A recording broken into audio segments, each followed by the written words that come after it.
伴随着地图上的猩红光束越来越近，警报声也响彻在参谋阁内。就在即将只有数十息，这道猩红光束便会落在永业大陆上时，位于无名山后方的导弹后勤基地，2根繁育战略级通天柱在震动中缓缓升空，并在哨塔的指引下，以极快的速度射向海域，直撞在那根猩红光束上。伴随着巨大的爆炸在海域上空响起，参谋阁内的警报声也随之消散。繁育成功拦截了这道猩红光束，只是代价是2根战略级通天柱，总耗费近5亿枚鬼石左右。又来了！参谋阁内还没来得及响起欢呼声，万岁便面色难看地望向天眼大屏上开口道。只见又有一道猩红光束从数万里处袭来，这些通天柱像是挑衅一般，又像是打趣一般，一根接一根的来。关闭防空系统，不拦截！陈凡面色平静地下达了命令。很快，这根猩红光束在参谋阁的警告声中，以距离永业大陆近在咫尺，并朝核心腹地激射而去。只是在经过城墙上空后，像是被一股极其强大的力量突然扭转了一般，顿时失去所有前进势头，直勾勾地坠地，落在城墙上。轰！巨大的爆炸声在永业大陆西部沿海区域的城墙上空响起，大量城墙在一瞬间倒塌，地面剧烈震动。这是第一次有敌方大陆的通天柱在永业大陆内被引爆。这座城墙上和附近的人早已收到命令，被快速遣散，空无一人，没有造成任何人员伤亡。城墙并没有完全倒塌，还剩一小截，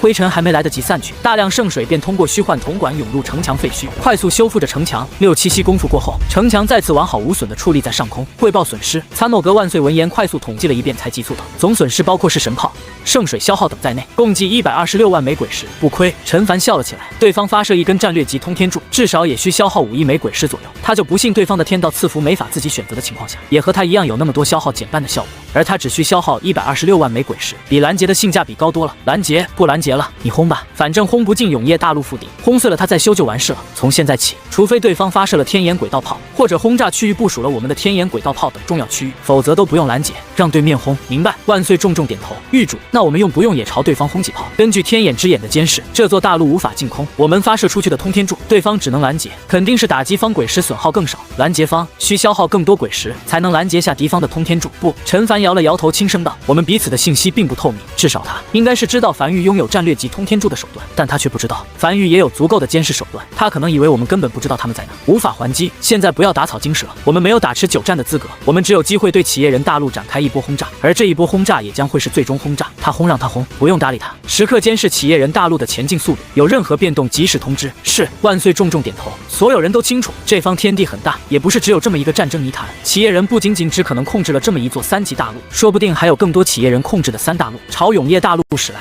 而此时，企业人大陆地下会议室内，所有高层人物正举在一间屋子内，望向桌子上的大屏，屏幕上赫然是永业大陆，只是大屏上只有永业大陆的模糊板块，看不见任何信息。他们能通过这个来确认永业大陆没有启动玄天推进器逃跑。大人，一个中年男人低头沉声道：我们已试探性的发射了2发战略级通天柱，通过引爆地点来看，第1发在海域上爆炸，应该是被成功拦截；第2发在大陆岸边爆炸，也被拦截，只是拦截较晚。根据推测，永业大陆有一定的防空系统，但并不全面，一旦发射的通天柱数量较多，对方可能就防不过来了。很好，站在大屏最前方的一个老者，单手背负在身后，眼里满是狂热，声音低沉的喃喃着：企业人终将重返天外天，那是我们的应许之地，外人已经占据太久了，是时候将他们彻底清除了。一次性发射47根战略级通天柱，彻底摧毁永业大陆布置在大陆边缘的玄天推进器，不能让他们跑了。是。这个中年男人眼里同样闪过一丝狂热。据说天外天空气鲜美，到处都充斥着一股香甜的味道，没有鬼物，没有危险，在天外生出来的孩子个个都是靓男靓女，没有疾病，没有死亡，人人永生。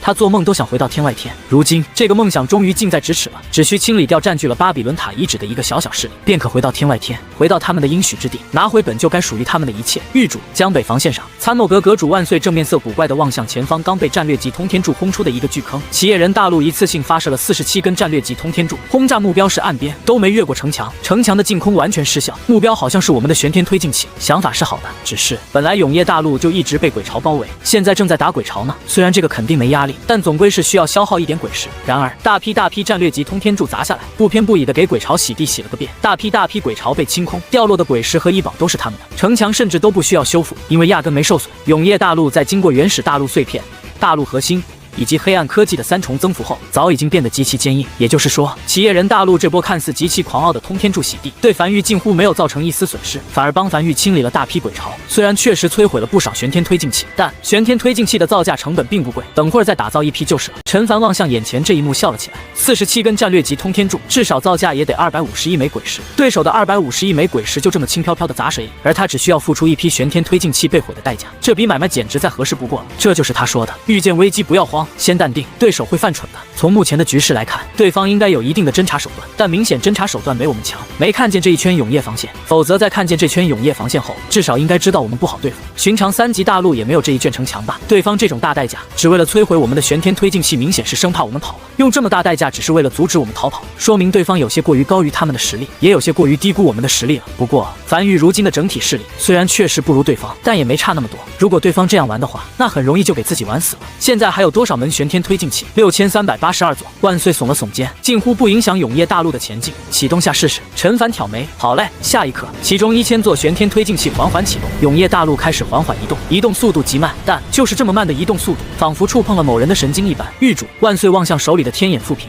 面色古怪道：“那边好像有点急了。”一次性发射了77枚战略级通天柱，轰向我们的西部沿海大陆。他们刚才启动的西部的玄天推进器，这座大陆的打击目标也是他们西部的沿海玄天推进器。急了，这是真急了。陈凡笑了起来，他知道3级大陆肯定底蕴深，但你再深的底蕴，够你这样玩几次？1次、2次，还是7、8次？每一次可就是几百亿枚鬼石扔水里啊！对了，万岁再次开口补充道，对方还设置了延迟量，因为我们开始移动了，不是定点轰炸，也就说我们速度开快点，这批通天柱就落海里了。看来对方是真的很害怕让我们跑了，不惜一切代价也要留下我们。我们要避开吗？万岁快速询问着。不用。陈凡眼睛眯起，轻声道，就保持如今的速度，不用暴露太多东西。原本他是有些急躁的，毕竟才刚刚晋升至3级大陆，便有荒族和企业人大陆同时杀来，对他来讲也是极其艰难的一战。但他突然发现，好像有人比他更急躁。众所周知，穷寇莫追，追的就从主动陷入被动了。对方现在就好像陷入了被动，压够燥的。陈凡低声笑了起来，脾气这么大啊，动一动就要轰人家，慢慢跟他们玩，不着急。这一刻，他突然发现，主动权其实一直在他手里，只要他跑了，这2个家伙都得急死。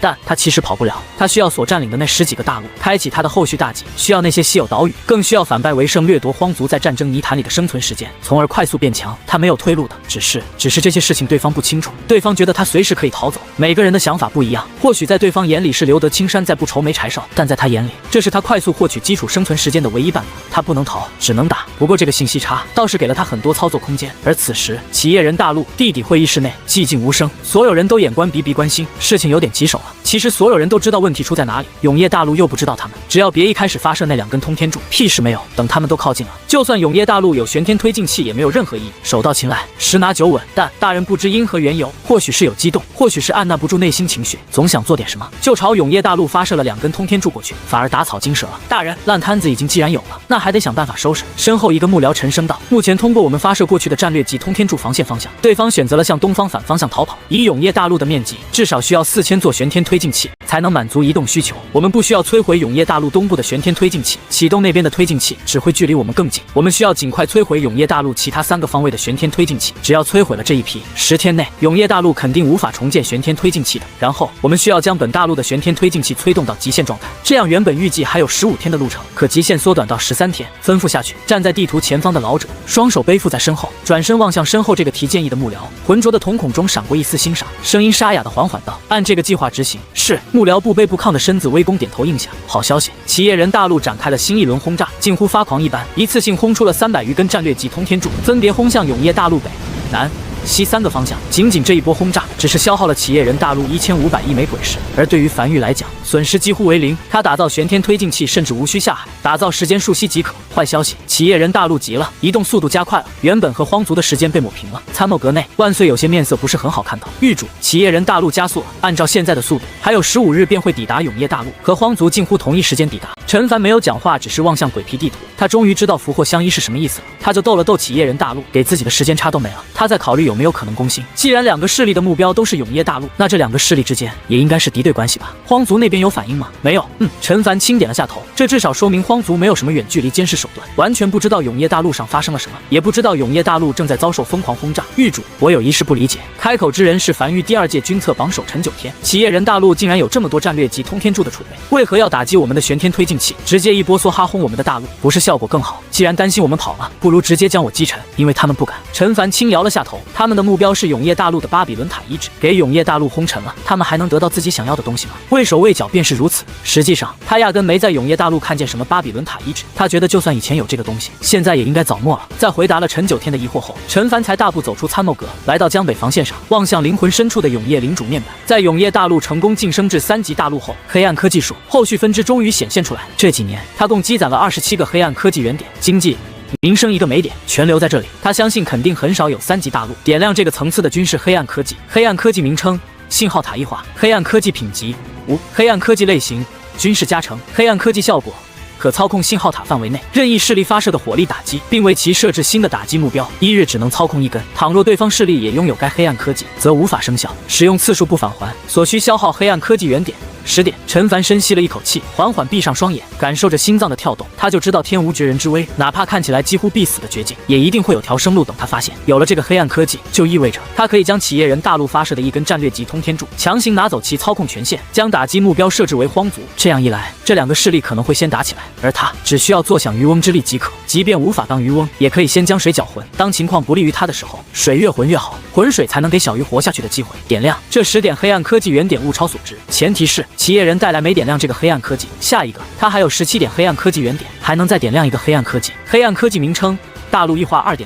黑暗科技品级：无。黑暗科技类型：军事加成。黑暗科技效果：大陆愈加坚固。所需消耗黑暗科技原点10点。陈凡眉头微微皱起，有些迟疑地望向这个黑暗科技。点亮肯定是点亮的，哪怕再垃圾的黑暗科技也得点亮，不然就无法点亮后续的军事黑暗科技。只是他没想过还有个大陆异化 2.0。此前他已经有一个军事黑暗科技大陆异化了，那个黑暗科技的效果也很直白，和这个一样，让大陆愈加坚固。但是不是太硬了一点？他的大陆已经足够硬了，再硬下去，百姓开荒用锄头已经不行了，得上是神炮了。想要修个路建个城什么的，那得上天道炮。管他呢，先点了再说，硬点没坏处，打不过就撞。他只有7点黑暗科技原点了，不够点亮下一个黑暗科技。预祝！就在这时，参谋阁万岁那边传音，企业人大陆的轰炸停止了。永业大陆除东部沿海地带的旋天推进器，剩下3面沿海地带的旋天推进器几乎被全部摧毁。知道了，陈凡轻点了下头。虽然一座20级的旋天推进器造价不贵，但打造起来比较麻烦，需要他跑一趟，1天内才能全部打造完毕。还有一件事，那批鬼巢彻底没清空，后勤阁已经安排人手拾取鬼尸等收获了。7日后，距离荒族和企业人大陆抵达还剩8日时间，永业大陆近乎做好了所有准备。新的一批旋天推进器早已打造完毕了，但并未投入使用，而是装作迟迟没打造好一样，直至今日才再次启动。果不其然，启动的一瞬间，天眼大屏上再次出现了近100道猩红光束，又是来自企业人大陆的轰炸。又急，总是这么沉不下心来。陈凡站在参谋阁内，望向天眼大屏上这一幕笑了起来。那近100道猩红光束同一时间浮现在大屏上，轰向永业大陆，看起来其实还挺壮观的，就是有些心疼。如果这些鬼尸给他多好，他都心疼。想必对方应该更心疼才对。他轻抚着手杖，位于无名山后方的一座20级信号塔，散发出阵阵绿色光芒，如石子落入湖里溅起的涟漪一般，快速朝四周散去。很快便捕捉到了这数百道猩红光束的其中一道。下一刻，这道猩红光束近乎90度的调转方向，径直轰向荒族所在的大陆。而这一幕在天眼大屏上极其显眼。参谋阁内一众人望向那道突然近乎90度调转方向的猩红光束，都愣在原地。狱主，这是梵域的通天柱，可以改变轨迹，这是天眼阵的功效，可以通过天眼阵来微调梵域已经发射出去的通天柱。他们不知道企业人大陆有没有类似的手段，但就算有，也应该是微调才对，怎么能做到像这种近乎90度直角掉头呢？而且还是轰向荒族方向。一些小手段，陈凡没有过多解释，只是望向天眼阵上的猩红光束轨迹，轻声道：最好的结局就是荒族因此和企业人大陆直接开战，一般的结局就是企业人大陆向荒族说明情况，最差的结局是2个势力联合起来，共同攻打永业大陆。但无论哪种情况，先试试再说。广袤无边的海洋上，一批鬼巢正在远征，他们不知道离开护翼大陆多远了，只知道一直在游。如果不是随身携带的鬼皮地图，很容易就迷失了方向。就是这份鬼皮地图，待靠近荒族后，也需要扔进海里。37，向阳有些气喘吁吁地望向身旁卖力游泳的伟人鬼，你爹为什么要给你起个37这名字？有什么寓意吗？有。伟人鬼小声道。父亲说37等于21，然后呢？没然后了。向阳面无表情的偏头望向身旁这个伟人鬼，他尝试去理解老大的想法，但思考了许久，他还是没想明白老大取这个名字时候的逻辑。他其实很想说一句，既然如此，为何不直接叫21？但他没问，他预感到不会得到一个正常的回答。我一路上跟你说的你都记住了没有？我以前所在的是天族，就是一个3级鬼族，我知道3级鬼族都有什么鬼物，我们要做的很简单，尽量不暴露自己。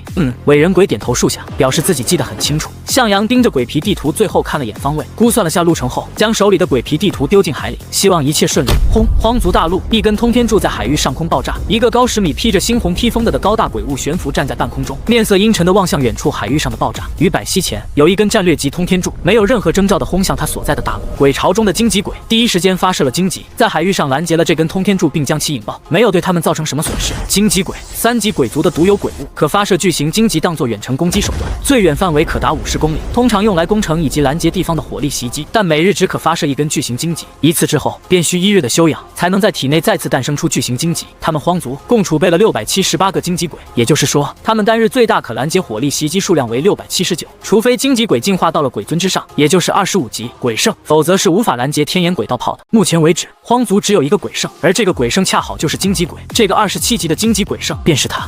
荒是他的名字，荒族是他一手创建的势力。在鬼族里，最悲催的鬼物一向是肉虫鬼。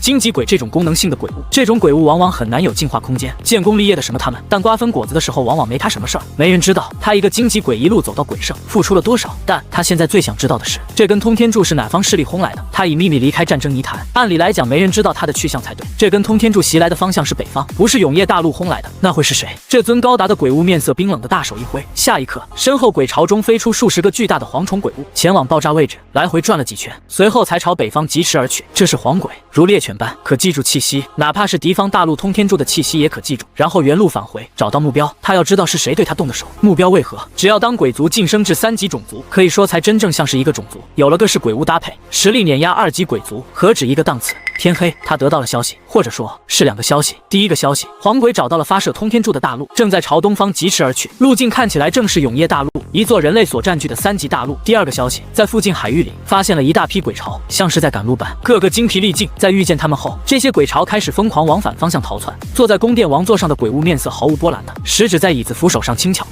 看来永业大陆上有至宝的消息，很多人都知道，很多人也想要啊。一座3级大陆，这就有些棘手了。他起身走出宫殿外，大战将至，能多一批鬼巢固然是好的。跑，快跑！海域上，向阳一边用余光不经意地望向身后紧跟着他们的荒族鬼物，一边故意高吼道：快跑！主动加入，目的性太明确了，而这种被迫加入就显得合理多了。然而下一刻，只见一道猩红流光从天边袭来，缓缓停在向阳头顶，仅仅只是所散发出来的气势，就压着一众鬼巢无法动弹。向阳首当其冲，更是面色涨红，牙关紧咬，一句话说不出来，身子甚至不受控制的开始膨胀。他从这尊鬼物身上感受到了一股极其恐怖的气息，那是比昔日是天族全盛时期的王要更恐怖的气息。一瞬间，他甚至有些绝望，这样的对手，樊玉真的能应付得了吗？老大，真的能等到樊玉战胜吗？肉虫鬼原本面色冰冷的慌，注意到向阳因压力骤增而不受控制的身体膨胀区域，眼里闪过一丝动容。鬼皇，肉虫鬼，他这一辈子征战无数，在战争泥潭里也算是闯出了一点名声，但却从未见过鬼皇级别的肉虫鬼。肉虫鬼这种鬼物，在鬼物里是最卑贱、最下贱的存在，近乎无法开智，寿命也几乎只有几个月左右，不知道哪天被风吹到哪里，自己就炸了。别说鬼皇了，他连一只鬼王级别的肉虫鬼都没见过，然而如今却见到了一只鬼皇级别的肉虫鬼，堪称奇迹。荒脸上的冰冷褪去了几分，俯瞰着海里的向阳，嘴角微微上扬。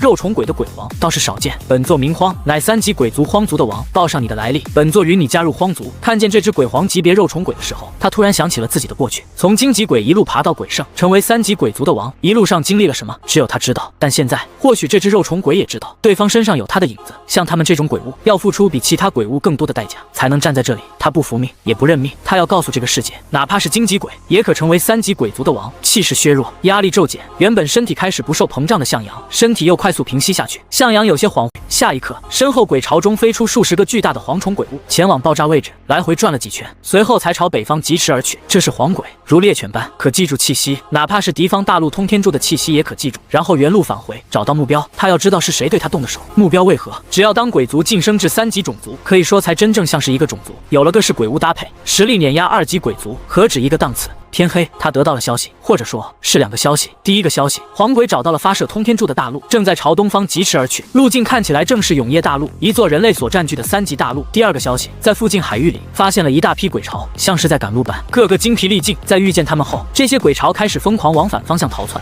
坐在宫殿王座上的鬼物面色毫无波澜的，食指在椅子扶手上轻巧着。看来永业大陆上有至宝的消息，很多人都知道，很多人也想要啊。一座3级大陆，这就有些棘手了。他起身走出宫殿外，大战将至，能多一批鬼巢固然是好的。跑，快跑！海域上，向阳一边用余光不经意地望向身后紧跟着他们的荒族鬼物，一边故意高吼道：快跑！主动加入，目的性太明确了，而这种被迫加入就显得合理多了。然而下一刻，只见一道猩红流光从天边袭来，缓缓停在向阳头顶，仅仅只是所散发出来的气势，就压着一众鬼巢无法动弹。向阳首当其冲，更是面色涨红，牙关紧咬，一句话说不出来，身子甚至不受控制的开始膨胀。他从这尊鬼物身上感受到了一股极其恐怖的气息，那是比昔日是天族全盛时期的王要更恐怖的气息。一瞬间，他甚至有些绝望，这样的对手，樊玉真的能应付得了吗？老大，真的能等到樊玉战胜吗？肉虫鬼原本面色冰冷的慌，注意到向阳因压力骤增而不受控制的身体膨胀区域，眼里闪过一丝动容。鬼皇肉虫鬼，他这一辈子征战无数，在战争泥潭里也算是闯出了一点名声，但却从未见过鬼皇级别的肉虫鬼。肉虫鬼这种鬼物，在鬼物里是最卑贱、最下贱的存在，近乎无法开智，寿命也几乎只有几个月左右，不知道哪天被风吹到哪里，自己就炸了。别说鬼皇了，他连一只鬼王级别的肉虫鬼都没见过。然而如今却见到了一只鬼皇级别的肉虫鬼，堪称奇迹。荒脸上的冰冷褪去了几分，俯瞰着海里的向阳，嘴角微微上扬。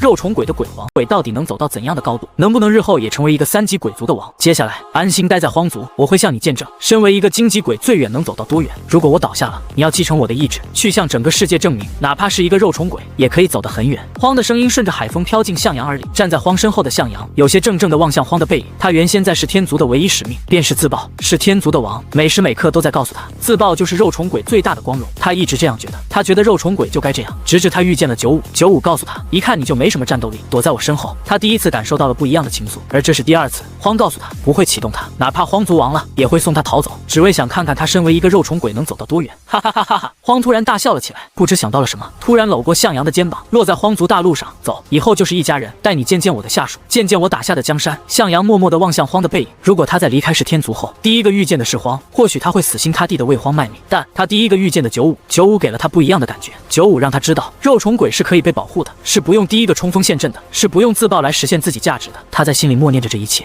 荒是敌人，95才是他的老大。敌人的甜言蜜语均是糖衣炮弹，而且只是嘴里说的好听，说不定遇见危机的时候，第一个就是将他丢出去，谁也说不好。最主要的是，肉虫鬼除了自己自爆这种启动方式，还有被人丢出去这种启动方式，这也是他为什么能在是天族担任七皇的主要原因。这一夜，荒没有去管那座大陆，而是破天荒地拉着向阳在自己宫殿里喝了一顿酒。荒喝得很多，荒醉了，高大的身躯迷迷糊糊地靠在王座上，眼神涣散地望向天花板，呢喃着：凭什么就该如此？我偏不如此。我是荒，3级鬼族的王，你也一样。七皇肉虫鬼不该被风裹挟，该有自己的路。天亮了，荒的醉意褪去，又恢复到了往日冷漠的样子，坐在宫殿王座上，轻揉着太阳穴，思索着如何处置那座对他们发射通天柱的大陆。只发射了一根，不像偷袭，更像是挑衅，或者是宣战。而观对方大陆的前进路线，大概率也是永夜大陆市和他的目标冲突。宫殿内，一众心腹安安静静地站立在两侧，等待着荒的命令。殿内寂静无声，沉默许久后，荒才缓缓道：既然对方已经明牌了，那对方的目标应和我们一致。永夜大陆上的那个至宝，据说无论哪个势力获得，都会快速崛起的异宝。原本还不确定，担心可能是谣言，但既然有人和我们目标一致，而且还是人类大陆，反而能增加这个信息的真实率，对我们来讲是好事。传令下去，全速前进，我们要更快抵达永夜大陆。企业人大陆地下会议室内，一众幕僚面色难看地站在原地，直至一道声音从身旁传音符传来：禀大人，那批黄鬼撤退了，附近并未有鬼物袭来的迹象。话音落下，在场人顿时松了一口气。黄鬼是3级鬼族的特有鬼物，在这个关键时刻，他们不想出什么岔子，更不想和一座3级鬼族为敌。但现在需要处理另一件事，他们发射向永夜大陆的通天柱，有一根通天柱突然不受控制，自己调转方向轰向了南部1000多公里的一处海域。这是他们第一次遇见这种通天柱不可控的情况。没多久，便有大批黄鬼从南部飞来探测情况，他们便猜到那根通天柱应该是落在一座3级鬼族所占据的大陆。有人想要借刀杀人，能站在这个屋子里的人，几乎瞬间便看破了这一切。不过还好，结局没有向坏的方向去发生。但通天柱为何会突然不受操控？谁做的？永夜大陆？不对，永夜大陆不可能有这手段，这种手段从未听闻，不可能是一座2级大陆能拥有的手段。如果是这样的话，有渔翁。一张巨大的鬼皮地图挂在墙面上，站在墙前的老者缓缓道：看来盯上永夜大陆的不仅仅是我们，还有其他势力。这个3级鬼族目标很有可能也是永夜大陆，至少有3家势力，有家势力想要挑起我们和这个3级鬼族的纷争，从而坐山观虎斗。好在这个3级鬼族并未上当，免去一场危机。大人，3级鬼族为何会大张旗鼓地前往永夜大陆？还记得那个留言吗？老者面色淡然道：这片海域流传着一个传说，说永夜大陆之所以是唯一一个被雷雨海域所封锁的大陆，是因为这座大陆上有顶级至宝，这个至宝顶级到被天妒，从而被封锁。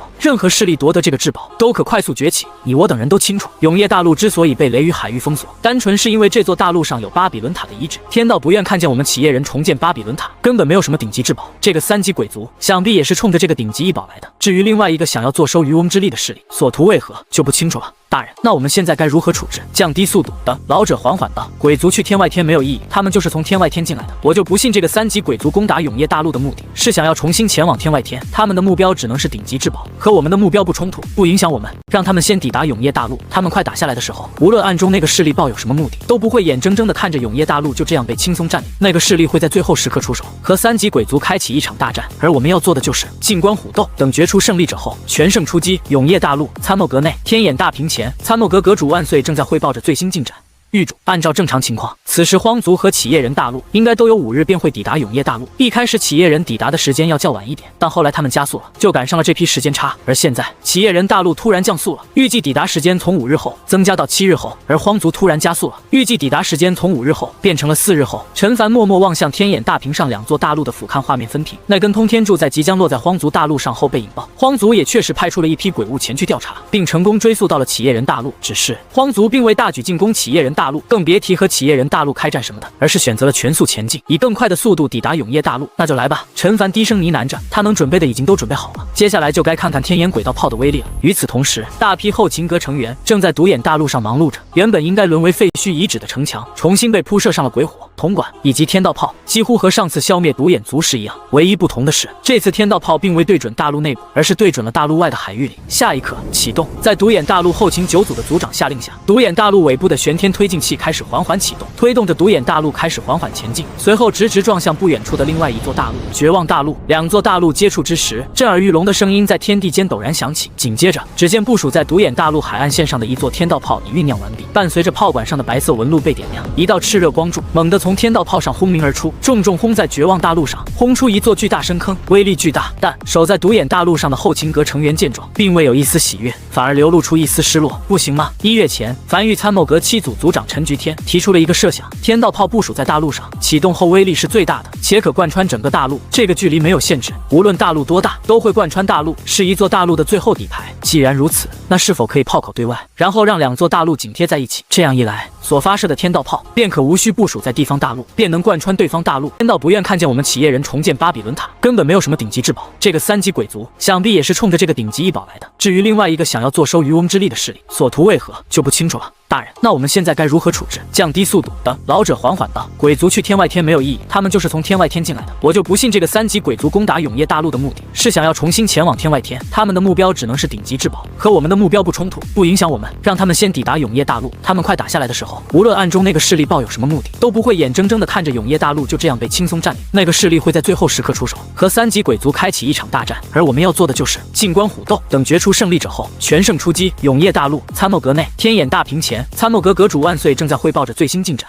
狱主，按照正常情况，此时荒族和企业人大陆应该都有5日便会抵达永业大陆。一开始企业人抵达的时间要较晚一点，但后来他们加速了，就赶上了这批时间差。而现在企业人大陆突然降速了，预计抵达时间从5日后增加到7日后，而荒族突然加速了，预计抵达时间从5日后变成了4日后。当海域里的黑渊是无法移动的，但永业大陆上诞生了一些黑渊，诞生在陆地上的黑渊可以将那一片全都挖起来，然后挪个地方。而在身旁，那个老鬼军师则是默默地站在原地。大王不会死亡，就算身亡，也可在一座黑渊复活，哪怕那座黑渊不是自己的。这就是黑暗圣体的霸道之处，不会死亡。战争泥潭对于大王来讲没有那么危险。鬼皇95望向手里的鬼皮地图，距离战争泥潭还有3日路程，马上就快到了。希望此行一切顺利，安然回家。半日后，鬼皇95成功抵达战争泥潭，站在护翼大陆边缘的95有些呆呆地望向远方那一幕。这是他第一次来战争泥潭，也是第一次真正见到战争泥潭。只见远处海平面上能清晰见到有类似于雷雨海域的风暴圈，将一圈海域圈了起来。只要穿过这个风暴圈，就算是正式进入战争泥潭了。风暴圈所笼罩的那片海域，乌云密布，狂风暴雨，远远看去就给人一种不太想进去的感觉。护翼大陆在1000头金轨的驱动下，快速朝风暴区驶去，没一会儿功夫便进入这片区域。风暴区的上空和周围分界线极其明显，除了风暴区上空的乌云密布，附近都是万里无云，没有雷劈下来，除了感觉风浪大点，没什么危机。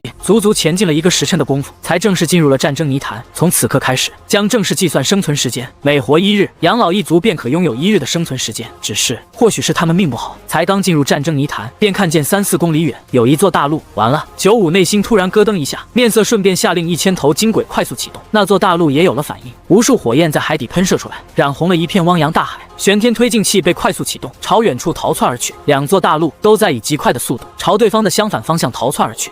95有些懵逼，他望向那座离他越来越远的大陆，眼里满是茫然。不是说战争泥潭里大陆会疯狂乱轰，彼此厮杀，极其混乱吗？怎么看起来对方比他还怕？等等，他突然反应过来了什么，面色微微古怪。正常势力进入战争泥潭是为了干什么的？获得生存时间，而不是想着掠夺他人。这种时刻自然是避战最好。不仅仅他是这样想的，或者说绝大多数人都是这样想的。战争泥潭里有自己的生物链，这里小鱼占多数，认为自己能站在食物链顶端的没几个人。如果每个人都这样想就好了。95一边嘟囔着，一边操控着护翼大陆紧靠风暴区，在战争泥潭最外围溜达着，速度不紧不慢。战争泥潭本身没有危险，如果大家都不对轰，每个人都能获得生存时间，待个10年8年的，一点问题都没有。还有一点，身旁军师缓缓道：“目前我们是刚进入战争泥潭，如今的我们是无敌姿态，任何势力都不怕。”95有些不明所以的望向身旁军师，军师有何看法？很简单，军师指向刚才那座大陆逃窜的方向。这片海域里不会有无缘无故的战争，就说彼此开战也是为了掠夺，而我们如今连1日战争泥潭生存时间都没有，打我们能得到什么？什么都得不到，反而会消耗自己的军事储备资源，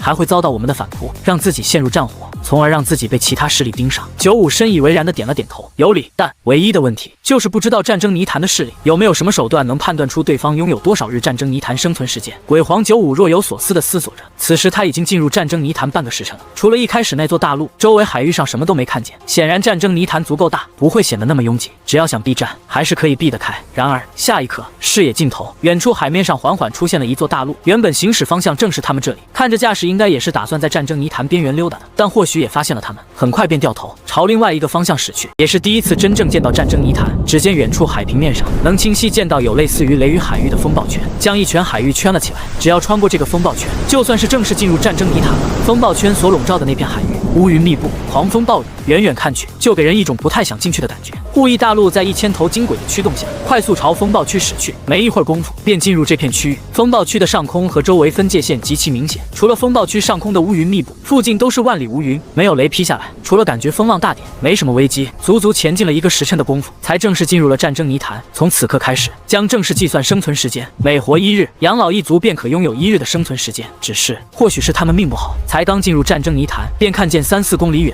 有一座大陆。完了，95内心突然咯噔一下，面色顺便下令1000头金轨快速启动。那座大陆也有了反应，无数火焰在海底喷射出来，染红了一片汪洋大海。玄天推进器被快速启动，朝远处逃窜而去。2座大陆都在以极快的速度朝对方的相反方向逃窜而去。95有些懵逼，他望向那座离他越来越远的大陆。然而就在这时，他手里的传音符突然传来声音：域主。天眼之眼又发现了5座3级大陆，正从东南西北靠近永业大陆军事企业人所占据的大陆势力。陈凡面无表情地沉默在原地，没有讲话。良久后才轻叹了一口气，看来命运并不眷顾他。在先前天眼之眼并未铺设到的地带，真的有敌对势力正在靠近，而且还是5座。现在是7个3级势力以1敌7，既然如此，计划需要变一变了。他已经没时间等了，先下手为强。樊玉最大的优势是储备了大量鬼石和通天柱，他自然会完全利用好这个抵御。永业防线是最后一道防线，不是战争的主要手段。等敌人攻到永业防线，意味着永业大陆距离沦陷也不远了。陈凡缓缓拿起手里的传音符，轻声道：“导弹储备基地听令，发射1枚战略级通天柱，目标荒族大陆。”下一刻，无名山后山的导弹储备基地，一根矗立在地面上数百米高的通天柱开始缓缓震动，伴随着炽热尾焰从底部喷射而出，缓缓升空，在高空中调转方向，以极快速度径直朝荒族大陆轰去。荒族大陆来得好！站在岸边的荒望向从天边疾驰而来的一道携带着恐怖威力的炽热光柱，冷哼一声，守护在岸边的一头荆棘鬼做出了反应，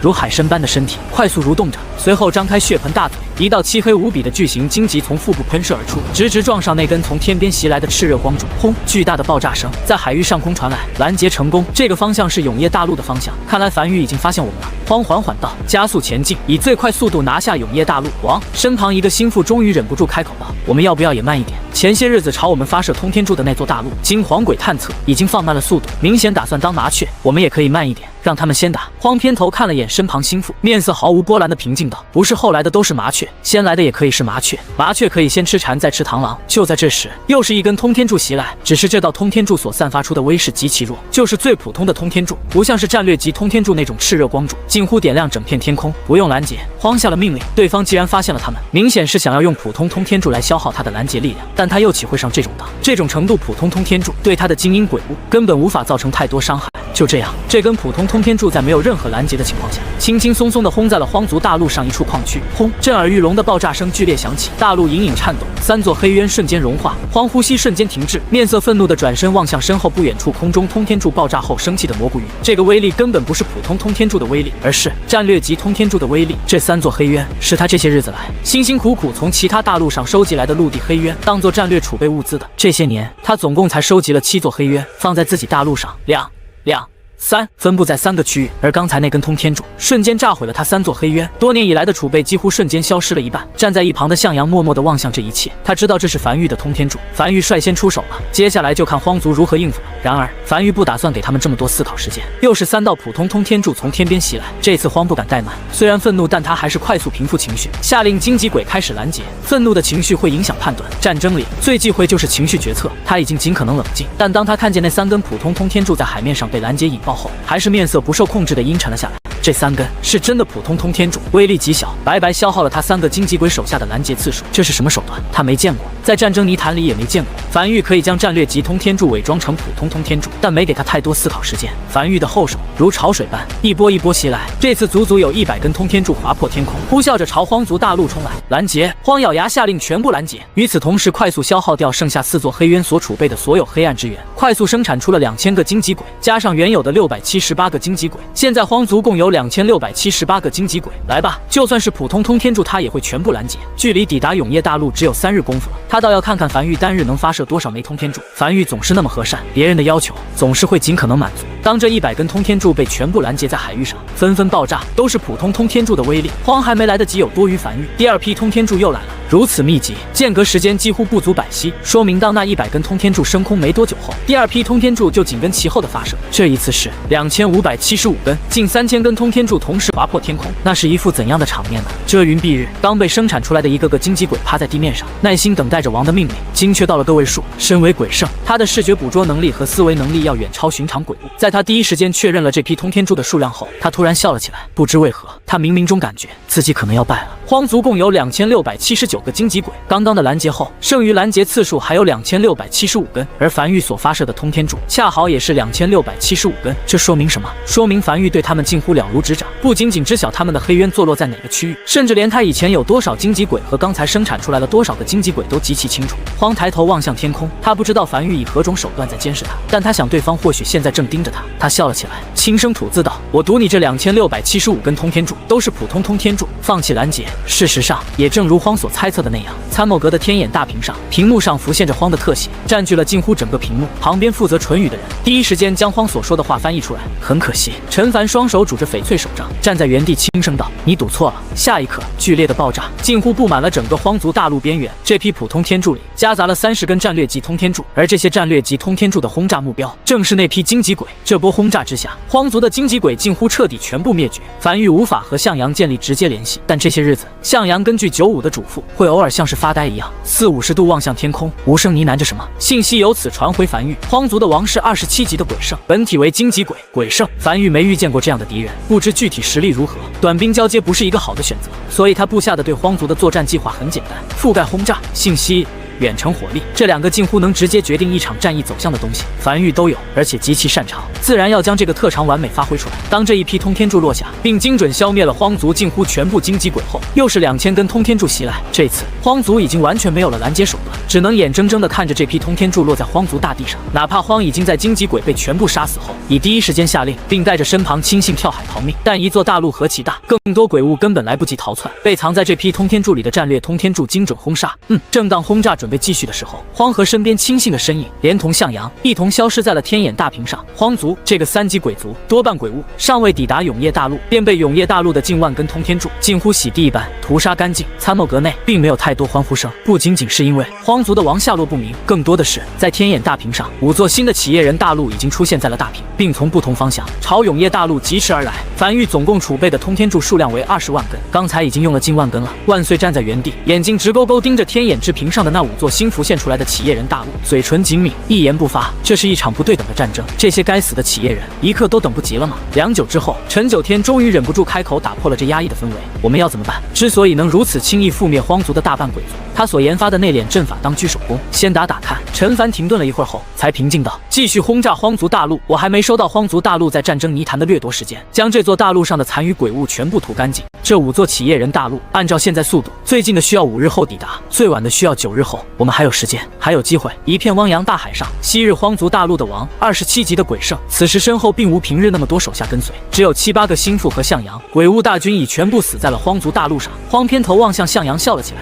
你看，昨日我还和你吹嘘自己有多厉害，今日就折了。这个世界就是这样，充满变数，谁也不知道下一刻会发生什么，这就是征战的魅力。这次主要是有点倒霉，如果在战争泥潭里的话，我们还能冲过去，但这次距离太远了。樊玉那种不知道是哪来的监控手段，将我们了解的太详细了，再加上大批通天柱洗地，确实没抗住。不过没关系，我们还活着，还可以东山再起。在跳海后，他激活了一滴心血，随即传送到附近海域的一片区域。他相信此时应该已经脱离了樊玉的监视。我们现在需要去找一批鬼巢，重新收一批手下。身旁心腹无人讲话，向阳也没讲话。37死了，也死在了樊玉的轰炸中，包括他带来的那批鬼巢。不过37可以复活，倒是无需在意。或许是感受到军心有些不稳，都振作起来。荒低吼一声，一点小小的挫折就让你们这副样子，如此弱懦，如何能成大业？王身旁一个心腹终于忍不住，声音中夹杂着哭腔，颤声道：“这是一点小的挫折吗？荒族亡了，荒族甚至连永夜大陆的全貌都没见到，就亡了，我们还有命！”荒不满地低吼着，只要活着就有希望。就在几人交谈之际，却没注意到身后一座大陆正在缓缓靠近，并且一根战略级通天柱已经升空。感受到身后动静，荒下意识望向身后，随后深吸一口气，手心召唤出一个巨型荆棘，猛地抛出撞向那根通天柱，使其在距离他们数公里远便被引爆。他冷哼一声，他可是鬼圣级别的荆棘鬼，所喷射的巨型荆棘是可以拦截天眼轨道炮的，拦截战略级通天柱实在是浪费了。哪怕他现在有点落魄，也不是什么人都能欺负的。然而下一刻，5根战略级通天柱再次从这座大陆升空。算了算了，荒摇了摇头，有点肉痛的从指尖再次挤出一滴心血，带着一众心腹再次随机传送离开这片区域。运气有点没，怎么刚好传送到一座大陆附近了？通天柱落空，但这座大陆并未停下，保持速度继续向前驶去，方向正是永夜大陆，为20万根。刚才已经用了近万根了。万岁站在原地，眼睛直勾勾盯着天眼之屏上的那5座新浮现出来的企业人大陆，嘴唇紧抿，一言不发。这是一场不对等的战争，这些该死的企业人一刻都等不及了吗？良久之后，陈九天终于忍不住开口，打破了这压抑的氛围。我们要怎么办？之所以能如此轻易覆灭荒族的大半鬼族，他所研发的内敛阵法当居首功。先打打看。陈凡停顿了一会儿后，才平静道：“继续轰炸荒族大陆。我还没收到荒族大陆在战争泥潭的掠夺时间，将这座大陆上的残余鬼物全部屠干净。这5座企业人大陆，按照现在速度，最近的需要5日后抵达，最晚的需要9日后。我们还有时间，还有机会。”一片汪洋大海上，昔日荒族大陆的王，27级的鬼圣，此时身后并无平日那么多手下跟随，只有7、8个心腹和向阳。鬼物大军已全部死在了荒族大陆上。荒偏头望向向阳笑了起来，你看，昨日我还和你吹嘘自己有多厉害，今日就折了。这个世界就是这样，充满变数，谁也不知道下一刻会发生什么，这就是征战的魅力。这次主要是有点倒霉，如果在战争泥潭里的话，我们还能冲过去，但这次距离太远了。樊玉那种不知道是哪来的监控手段，将我们了解的太详细了，再加上大批通天柱洗地，原本跪在地上的双膝也慢慢起来。我如果没看错的话，荒帝现在好像从鬼圣落到鬼尊了。刺耳且兴奋的笑声从这只鬼物嘴里响起，歇斯底里的狂笑了许久后，才满眼憎恶地盯着荒一字一句道：“还记得我吗？不，你应该记得，3年前在战争泥潭里，你摧毁了我的大陆，让我的鬼族跌落至2级种族，连同所在大陆都被你们摧毁，我只能离开战争泥潭，居无定所，流落在海里。近日听说永夜大陆的雷雨海域解除了，想来碰碰机会，没想到在这里遇见了你。怎么，昔日的荒帝怎么也能落到如此境界呢？这个鬼物正是鬼尊修为，身后有4个鬼尊手下，而荒如今也是鬼尊，身后几个心腹也有3个鬼尊，其他包括向阳在内都是鬼皇，再加上这个鬼物身旁还有大批鬼巢，双方打起来，他们没有一点优势。这个鬼物此时也意识到了这一点，眼里满是大仇将报的快感，步步逼前，对我动手，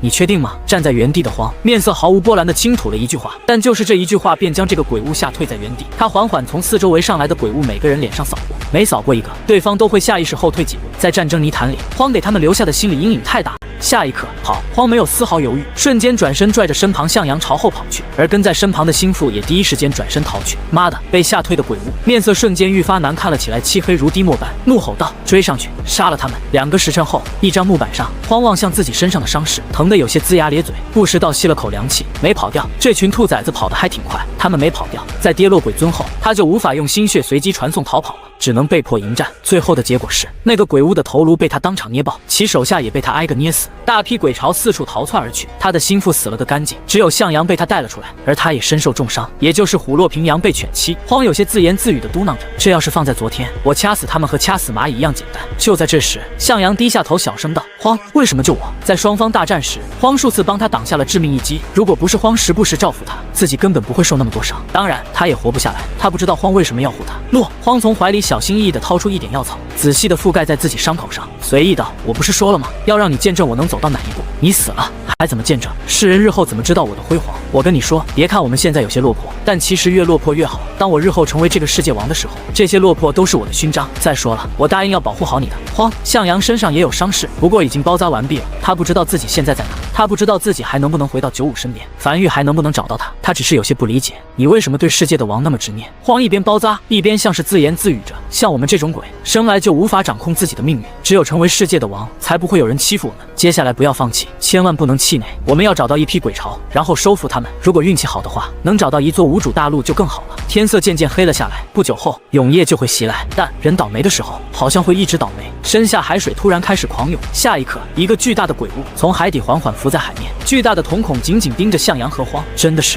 荒长叹了一口气，天道鬼为什么会浮出海面？老老实实待在海底不就好了吗？喂，认错人了，这里没有大陆，回去睡觉去吧。乖。天道鬼并不乖，发起了冲击。荒默默地摇了摇头，身子开始变化，化作一个巨大的海参。这是荆棘鬼的本体，伴随着尖端蠕动，一根巨大的巨型黑色荆棘喷射而出，瞬秒。别小瞧了我啊！有些力竭，重新化作人形的荒，重新躺在木板上，望向头顶渐渐暗下来的天色和不远处那头渐渐沉入海底的天道鬼尸体，嘟囔道：“好歹我也曾经也是鬼圣，还是最擅长攻击的荆棘鬼，秒你个天道鬼不是轻轻松松，不识好歹的家伙。”喂，七皇，说说你身为一个肉虫鬼，到底是怎么成为鬼皇的？我感觉我再不听可能就听不到了。向阳沉默了一会儿后才开口道：“我觉醒灵智比较早，可以操控自己身体的形状。当被风要吹到山体或者城墙上的时候，就将自己身体变成扁平内凹状，这样风吹来的时候，我就不会往前飞了，而是往天上飞。有意思。”荒有些气息虚弱地笑了起来。那你岂不是在很弱小的时候就飞在空中过了？那你想不想知道我是怎么成为鬼圣的？随后不等襄阳开口，便自顾自道：“那时我诞生在一个3级种族里，是荆棘鬼。有一次我立了大功，有一个鬼族夜袭，我发现了对方，并第一时间开火阻拦，惊动了王，成功阻止了对方的夜袭。我想这次立了大功，至少可以成为荆棘鬼的小队长之类的。但王不仅没有给我任何嘉奖，甚至还遭到了一众鬼皇的嘲笑。我心里一直记着这个事。”荒声音越来越弱，低声呢喃着：“他们为什么要嘲笑我？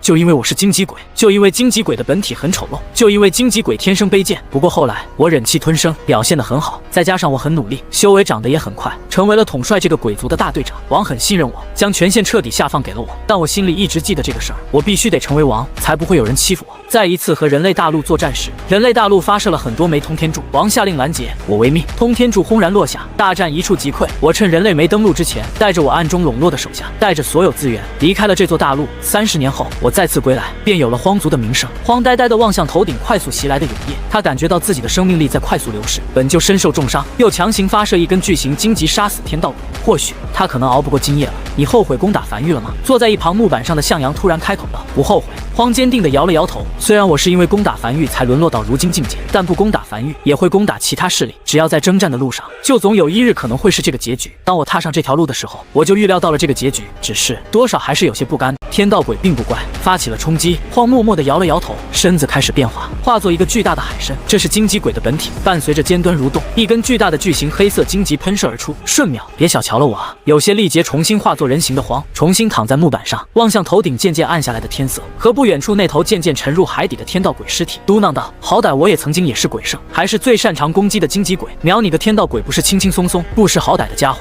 喂，七皇，说说你身为一个肉虫鬼，到底是怎么成为鬼皇的？我感觉我再不听可能就听不到了。向阳沉默了一会儿后才开口道：“我觉醒灵智比较早，可以操控自己身体的形状。当被风要吹到山体或者城墙上的时候，就将自己身体变成扁平内凹状，这样风吹来的时候，我就不会往前飞了，而是往天上飞。有意思。”荒有些气息虚弱地笑了起来。那你岂不是在很弱小的时候就飞在空中过了？那你想不想知道我是怎么成为鬼圣的？随后不等襄阳开口，便自顾自道：“那时我诞生在一个3级种族里，是荆棘鬼。有一次我立了大功，有一个鬼族夜袭，我发现了对方，并第一时间开火阻拦，惊动了王，成功阻止了对方的夜袭。我想这次立了大功，至少可能会赢，继承我的意志，活下去。”下一刻，荒突然怒吼了一声，用出身体剩余全部力量，不等向阳反应过来，便拽着向阳的胳膊，原地转了一圈，径直将向阳甩至远方高空，同时大笑道：“喂，希望你还记得如何在空中飞，飞起来吧，兄弟！告诉这个世界，哪怕是一个肉虫鬼，也能成为王。你不启动它。”那5个刚刚退后了几步的鬼皇，此时纷纷围上前，其中一个鬼皇声音冰冷地望向荒：“是在找死吗？找死！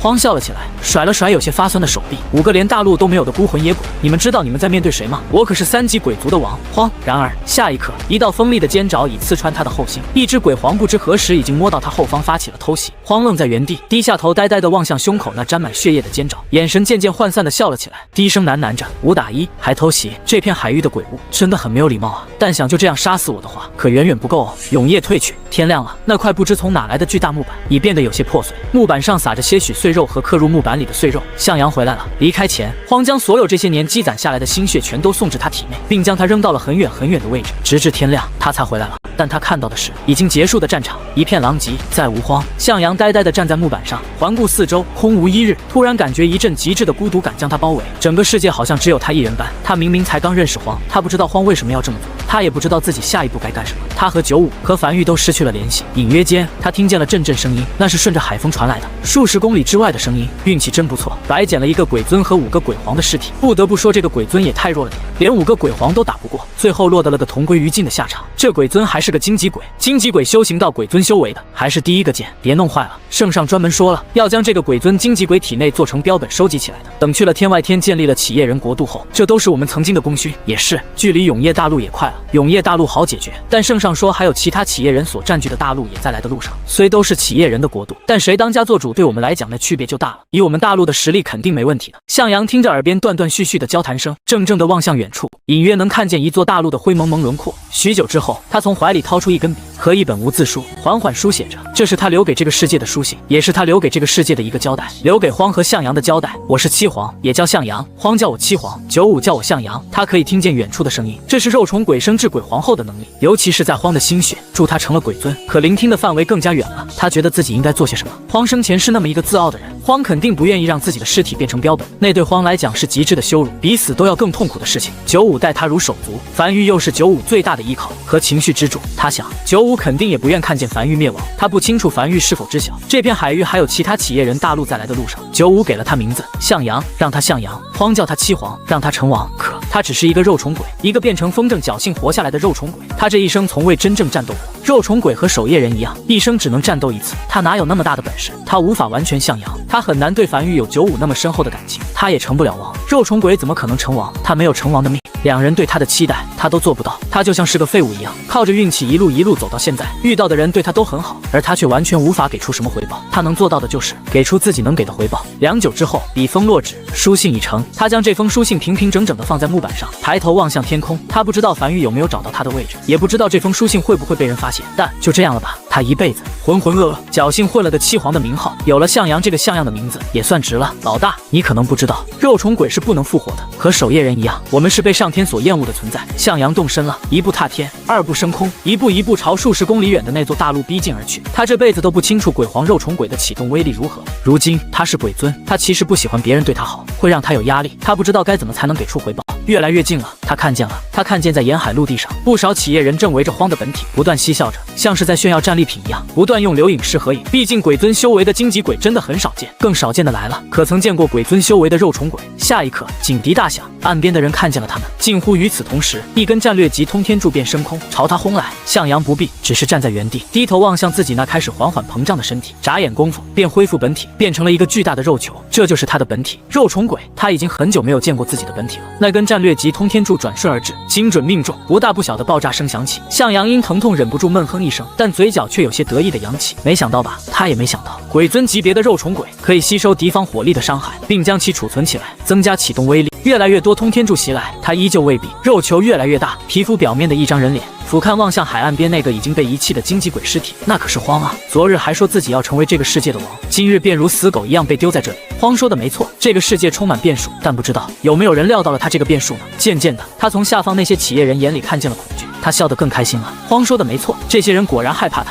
95，老大，这次我不用站在你身后了。虽然我对樊玉没有那么深厚的感情，但既然老大你喜欢，我愿意帮你，就当做上次你将我护在身后，这2年一直照顾我的回报吧。樊玉，我们之间也亲了，我不欠任何人的。直至下方不断奔跑的企业人眼里恐惧越来越多，一道近乎点亮清晨天空的炽热光柱直直轰来。他从未见过这种武器所散发出的威势，堪比天地变动。他只感觉好疼，好疼，真的好疼。身体完全吸收了这根光柱的伤害，但他感觉身体好像已经在崩溃边缘了。他开始再次朝前踏了一步、2步、3步，速度渐渐加快，直至自己尽可能的冲进大陆深处，才终于控制不住自己的身躯。最后远远看了眼大陆岸边像死狗一样的荆棘鬼尸体，他想再看一眼护翼大陆的方向，却早已经迷失了方向，不知护翼大陆在哪个方向。老大，我突然有点害怕。向阳最后抬头看了眼空中刚升起不久的朝日，缓缓闭上双眼，低声喃喃着：“我是七皇，也叫向阳，我当不了王，也上不了阳。”下一刻，更加刺眼的光芒近乎从向阳体内绽放开来，以极快的速度近乎笼罩了整个大地，无穷无尽的绿色光雾将整个世界染成绿色。如果肉虫鬼有颜色，那应该就是绿色。